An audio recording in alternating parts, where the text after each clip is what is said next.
इस उत्तराखंड क्रांति दल की इस प्रेस वार्ता में आपका हार्दिक स्वागत है। हमारे बीच में उत्तराखंड क्रांति दल के युवा प्रकोष्ठ से जुड़े आपसे परिचय करा दूं। मनीष जी हमारे बाएं तरफ बैठे हमारे दल के केंद्रीय प्रवक्ता श्री नेगी जी, हमारे दल के केंद्रीय महामंत्री बिजमोहन सजवाण जी, हमारे इस कार्यक्रम में मुख्य रूप से भूमिका निभाने वाले हमारे दल के युवा चेहरे के रूप में हमारे बीच में मौजूद दल के निवर्तमान अध्यक्ष राजेंद्र बिष्ट जी, मैं स्वयं जयप्रकाश उपाध्याय केंद्रीय उपाध्यक्ष, हमारे बीच में युवा से जुड़े हुए भोला चमोली जी, हमारे भट्ट जी, सम्मानित पत्रकार बंधुओं, आज की इस महत्वपूर्ण पत्रकार वार्ता में आपके सम्मुख जिन बिंदुओं को लेकर, जिन चर्चा को लेकर हम मौजूद हुए हैं, आपके सामने सारी स्थिति स्टेट की है। राज्य सरकार तमाम ऐसे फैसले ले रही है जो राज्य के हित में नहीं है। राज्य का आंदोलन एक ऐतिहासिक आंदोलन रहा है और हमारा ये देवभूमि जो भूभाग है हिमालय का, वो एक ऐतिहासिक भूभाग है। हम देवभूमि के लोग हैं और उस पर आज हमारी संस्कृति खतरे में है। उन सबको मिलाकर मैं सीधे आपसे रूबरू करा रहा हूं हमारे दल के निवर्तमान केंद्रीय अध्यक्ष युवा प्रकोष्ठ के राजेंद्र बिष्ट जी से कि वे आगामी कार्यक्रमों में इस संस्कृति को बचाने के लिए जो कार्यक्रम उन्होंने तय किए हैं, उनकी पूरी कार्यकारिणी, निवर्तमान कार्यकारिणी तय किए हैं, उसके संबंध में विस्तृत जानकारी आपको देंगे। आपसे अनुरोध है कि आप इसको प्रमुखता से उठाने का प्रयास करेंगे। मैं सीधा अनुरोध करूंगा बिष्ट जी से कि वह इस संबंध में विस्तार से चर्चा करेंगे। धन्यवाद हमारे दल के केंद्रीय उपाध्यक्ष जयप्रकाश उपाध्याय जी। हमारे आज इस प्रेस क्लब में यहाँ पर उपस्थित हमारे पत्रकार बंधुओं का सभी का मैं हार्दिक अभिवादन करता हूँ, स्वागत करता हूँ। जैसा कि आपको ये ज्ञात होगा कि हमारे सूबे के मुख्यमंत्री माननीय पुष्कर सिंह धामी जी द्वारा जिस प्रकार से 27 जनवरी को काला कानून यूसीसी उत्तराखंड पर थोपा गया और कहीं ना कहीं उससे पहले आपने देखा होगा कि उसकी घोषणाएं उन्होंने जब पहले की तो हमारे दल के पूर्व केंद्रीय अध्यक्ष स्वर्गीय त्रिवेंद्र पंवार जी के द्वारा जो दीनदयाल उपाध्याय मैदान है वहां पर उन्होंने 48 घंटे का वे अनशन पर बैठे और धामी सरकार ने उसके बाद जो उनका फैसला था उसको वापस लिया। इससे पहले भी उत्तराखंड क्रांति दल राज्य की जननी है। राज्य को के ज्वलंत मुद्दों पर हमेशा हम सड़कों पर निरंतर रूप से मजबूती के साथ अपनी आवाज बुलंद करते हैं और जनता की आवाज बनकर अपनी आवाज बुलंद करते हैं। लेकिन जिस प्रकार से मूल निवास के लिए हमने तांडव रैली का आयोजन किया, इसके साथ साथ पूरे प्रदेश में जनता कहीं ना कहीं मूल निवास और भू कानून की मांग कर रही है। लेकिन दूसरी तरफ धामी सरकार उत्तराखंड के जो निवासी है उनके विश्वास के साथ छलावा करके इस प्रकार से जो काला कानून है इसको लाकर यहाँ के लोगों को ठगने का कार्य कर रही है। आज कहीं ना कहीं जनता में निराशा है। एक तरफ जब यहाँ पर अभी राष्ट्रीय खेल हो रहे हैं तो यहाँ पर मोदी जी का आगमन होता है तो उन अपनी पीठ थपथपाने के लिए उन्होंने जबरन जनता पर जो ये काला कानून थोपा। तो उत्तराखंड क्रांति दल का मानना है कि जो इसके दो क्लॉज है, एक तो जो बाहरी यहाँ पर आएंगे 1 वर्ष के पश्चात उनको यहाँ का स्थायी निवासी करार दिया जाना, उसके पश्चात अगर कोई यहाँ का स्थायी निवासी होगा तो UKSSC के जो एग्जाम होते हैं, तमाम सरकारी एग्जाम होते हैं। इसके अलावा यहाँ पर किसी भी कार्य क्षेत्र में उन्हें यहाँ पर समान जो यहाँ के मूल निवासी उनके समान उनको देखा जाएगा। तो एक तरफ हमारे जो युवा हैं जो आज कहीं ना कहीं सरकारी नौकरी के लिए या रोजगार के लिए तरस रहे हैं, उनके रोजगार पर डाका डालने का कार्य इसमें होगा। दूसरी तरफ लिव इन रिलेशनशिप की ये बात करते हैं। एक तरफ हमारे देश के प्रधानमंत्री माननीय नरेंद्र मोदी जी बात करते हैं सनातन संस्कृति की, सनातन धर्म को आगे ले जाने की बात करते हैं। लेकिन दूसरी तरफ आप पाश्चात्य संस्कृति को की पैरवी करने के लिए आप उत्तराखंड पर इस प्रकार के काले कानून को थोपने की कोशिश कर रहे हैं।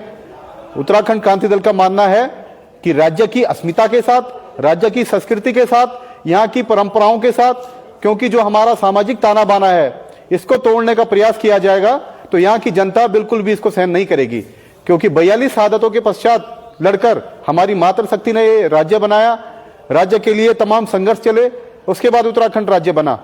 तो इस प्रकार से आप इस प्रकार के कानून जनता पर थोपने की कोशिश करेंगे तो हम इसका तब तक विरोध उसी प्रकार से करेंगे जिस प्रकार से किसानों ने अपने अधिकारों जबरदस्ती, जब मोदी जी कह रहे थे कि आप ये किसान बिल आपके प्रॉफिट के लिए, तो उसी प्रकार से जनता को यहां पर बरगलाने का प्रयास कर रहे हैं। लेकिन जब किसान हमारे दिल्ली में उन्होंने खूंटा गाड़ा तो उन्होंने किसान बिल वापस लेना पड़ा। तो निश्चित तौर पे हमारा कहना है कि इस प्रकार के यूसीसी जो इसमें हमारी संस्कृति को भी खतरा है, इसमें स्थायी निवास के लिए जो लोग होंगे वे किस प्रकार से यहाँ पर फिर राज्य में, आपने देखा होगा पहले कितनी घुसपैठ हमारे राज्य में हो चुकी है, यहाँ पर कितने जो ऐसे अवैध बस्तियां बन चुकी है, सारे लोग आएंगे तो यहाँ पर राज्य की जो डेमोग्राफी है उसमें भी कहीं ना कहीं हमें लगता है कि बड़ी दिक्कत भविष्य में आएंगी, भविष्य में दुष्परिणाम आने निश्चित है।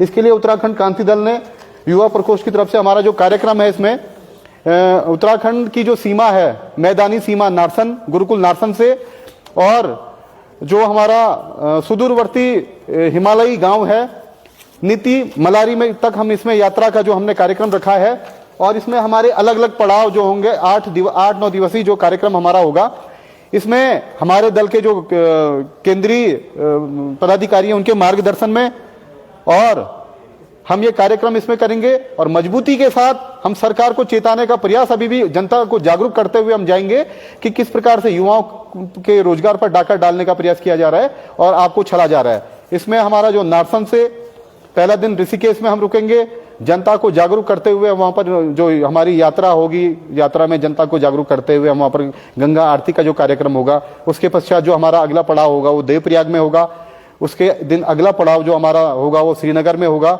चौथा पड़ाव हमारा फिर पौड़ी जो हमारी कमिश्नरी रही है वहां पर हम कमिश्नर पौड़ी जो हमारे उत्तराखंड गढ़वाल मंडल के कमिश्नर हैं उनको भी हम ज्ञापन देके जो पहाड़ में इस प्रकार के जो कानून थोपे जा रहे हैं इसके खिलाफ भी हम वहां पर एक ज्ञापन के माध्यम से उनसे मिलेंगे, वार्ता करेंगे। उसके पश्चात अगला जो हमारा पड़ाव कर्णप्रयाग होगा और वहां पर जिस प्रकार से जो डेमोग्राफिकली जो बदलाव आ रहे हैं उसके बारे में भी हम जनता को वहां पर समझाएंगे।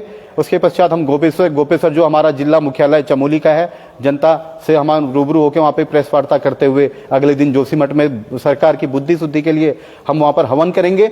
उसके पश्चात हम जो हमारा अंतिम गांव मलारी है, सुदूरवर्ती गांव है, तो वहां पर हमारा धरना उसके बाद हमारा वहां पर होगा और ये हमारा जो समस्त जो कार्यक्रम हमारे ये होंगे ये हमारा यात्रा का भी प्रथम चरण है। इसके बाद अगर सरकार इस बिल को फिर भी वापस, जो इसके बिंदु हैं इन पर इनको वापस नहीं लेती है तो दूसरे बिंदु में जो हमारा होगा उसको हम दूसरे चरण में हम इसमें कुमाऊं मंडल को कवर करेंगे। धन्यवाद। आपको लगता नहीं कि रास्ते में जब आपकी पदयात्रा वगैरह होगी तो प्रशासन आपको रोकने का प्रयास करेगा? जी निश्चित रूप से, जिस प्रकार से जब राज्य का निर्माण हुआ तब भी रामपुर तिराहे से आगे जाने नहीं दिया गया। आपने देखा होगा कि मसूरी में भी जो कार्यक्रम हमारे जो शांतिपूर्वक वहां पर आंदोलन चल रहा था उसको भी कुचलने का प्रयास किया गया। श्रीयंत्र टापू जो कांड राज्य स्थापना की कहानियां बताते हैं, अपन गवाह है, तो वहां पर भी हमारे उत्तराखंड के जो लोग थे उनके साथ गलत व्यवहार किया गया। लेकिन हम जनता की सेवा के लिए, उत्तराखंड के मुद्दों के लिए प्रतिबद्ध है और जब तक इस कानून को वापस नहीं लिया जाता हम मजबूती के साथ, चाहे राज्य सरकार किसी भी ज्यादती की हद तक जाए, लेकिन हम मजबूती के साथ इस मुद्दे पर हम कार्य करेंगे और सरकार को जगाने का प्रयास करेंगे और इस प्रकार के जो काला कानून जो है इसको वापस लेने का हरदम हम सरकार पर बात करेंगे। बीर जी, एक सवाल है कि क्या सिर्फ दो ही बिंदु हैं जिस पर आपकी आपत्ति है? एक तो लिव इन रिलेशनशिप को लेकर, दूसरा जो 1 वर्ष में ही कानून का पालन करते हुए स्थायी निवास बन जाता है, जबकि एक बड़ा प्रावधान ये है कि जो हमारी कन्याओं को प्रॉपर्टी में बराबर की भागीदारी दी गई है वो भी हमारी संस्कृति का हिस्सा है, क्योंकि हम लोग संस्कृति के साथ साथ उनको भरण पोषण करते रहते हैं। तो क्या लगता है कि उसके आने से भी कोई प्रभाव पड़ेगा? जी निश्चित तौर पे जो आपने प्रश्न किया ये बहुत अच्छा प्रश्न है। जो आपने प्रावधान कहा कि उसमें बेटियों को हक हो समान, बेटों के समान हक हो, तो ये आप बिना कानून लिए भी तो ये कार्य कर सकते थे। इसके लिए यूसीसी की जरूरत तो नहीं थी। इसको आप बिना यूसीसी के दायरे में लेते हुए इसको आप कर सकते थे। दूसरी तरफ हमारे जो पर्वतीय क्षेत्र के लोग हैं उसमें हमारे लिए अनुसूचियां बनी हुई है, 5वीं अनुसूची 6वीं अनुसूची में जो हमारे अपने अधिकार है। एक तरफ तो हम निरंतर रूप से मूल निवास भू कानून की बात कर रहे हैं और दूसरी तरफ आप उन अधिकारों को छीनकर जनता पर जबरदस्ती ये थोपने का कार्य कर रहे हैं। तो हमारा मानना है कि इस प्रकार के जो काला कानून है, सरकार इसको थोपने का जो प्रयास कर रही है और इसमें जो बिंदु हैं सकारात्मक बिंदु हैं तो सकारात्मक बिंदु को आप जनता को समझाइए। आप जनता को समझा के आप पूछिए क्या ये आपके लिए अनुकूल है, उसका जवाब तो जनता देगी।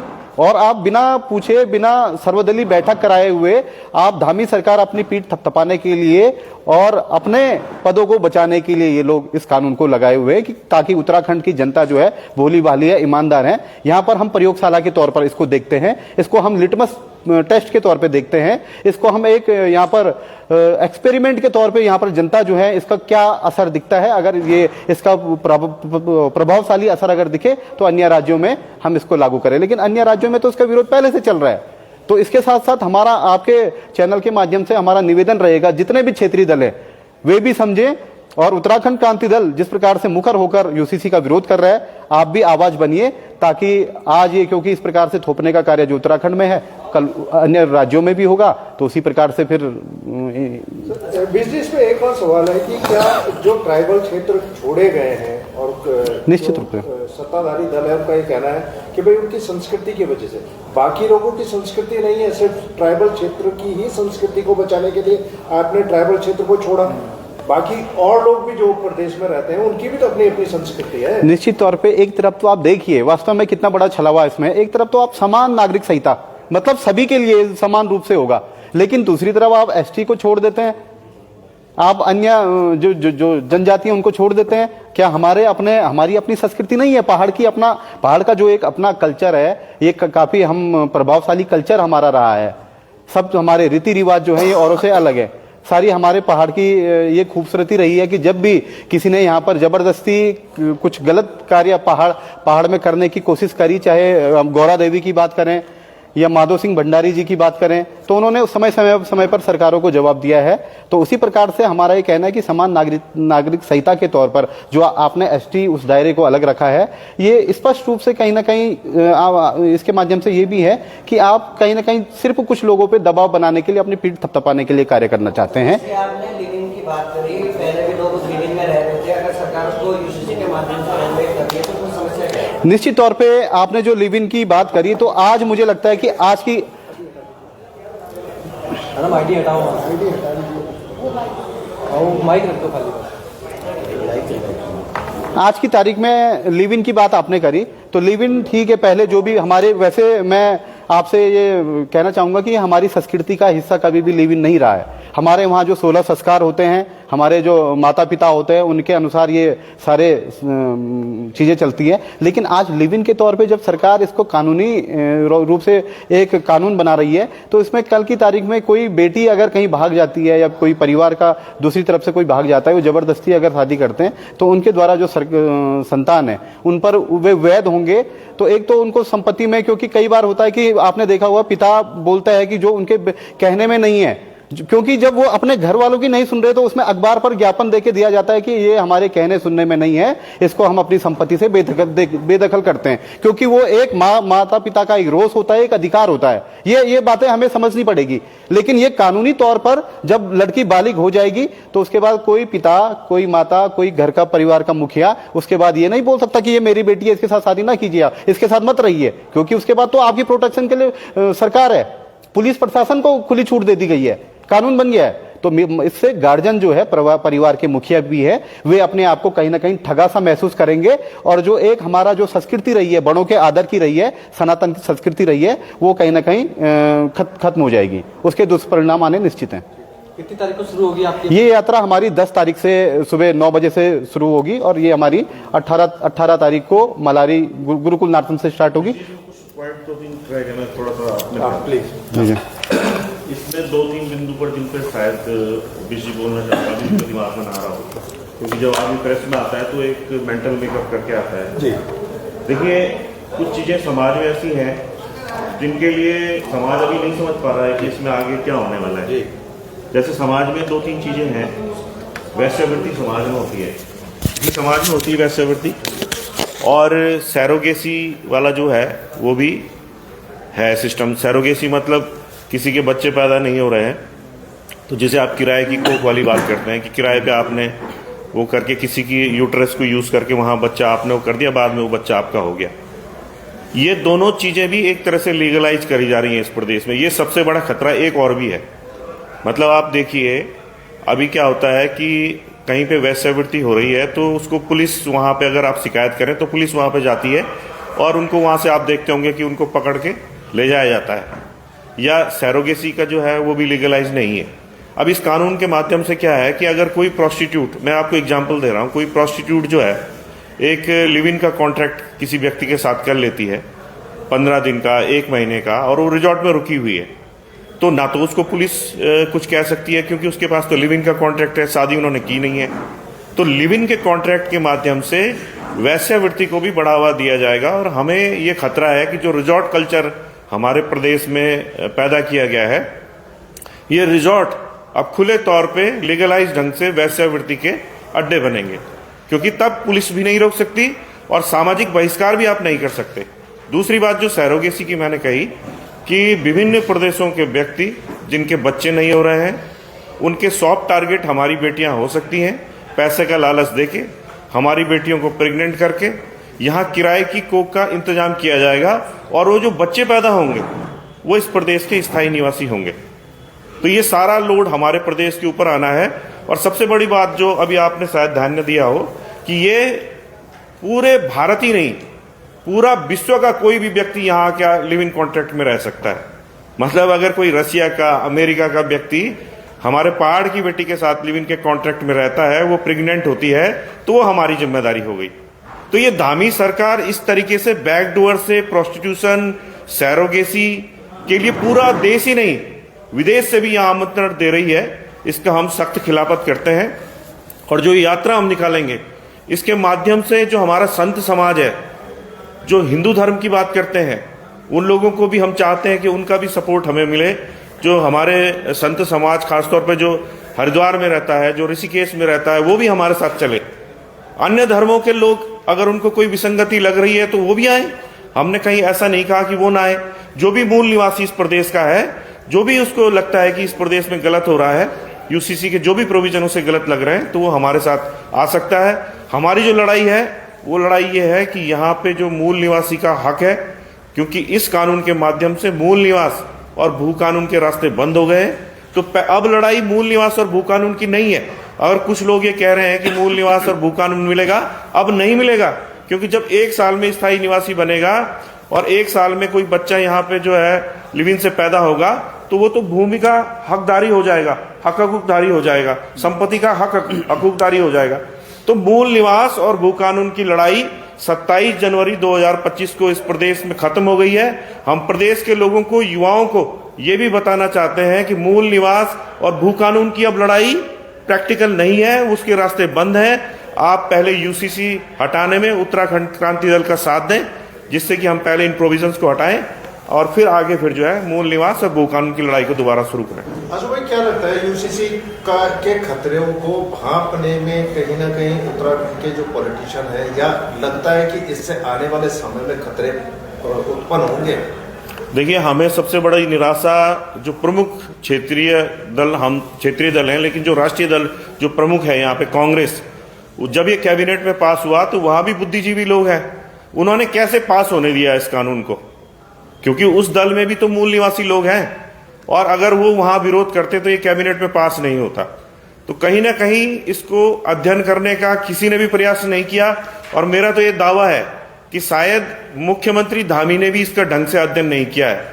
क्या वो उनके जो बच्चे हैं, क्या वो उनकी शादी करवाना अच्छा समझेंगे, या उनके बच्चे कल उनको जोड़ दें कि पापा अब आपने लिव इन का विकल्प दे दिया है, तो हम जो है शादी करने से बेहतर लिव इन में जाने चाहते हैं? तो क्या धामी जी इसके लिए तैयार होंगे? मुझे लगता है नहीं। तो एक्चुअली इसका अध्ययन ढंग से ना पॉलिटिशियन ने किया है, ना मुख्यमंत्री ने किया है।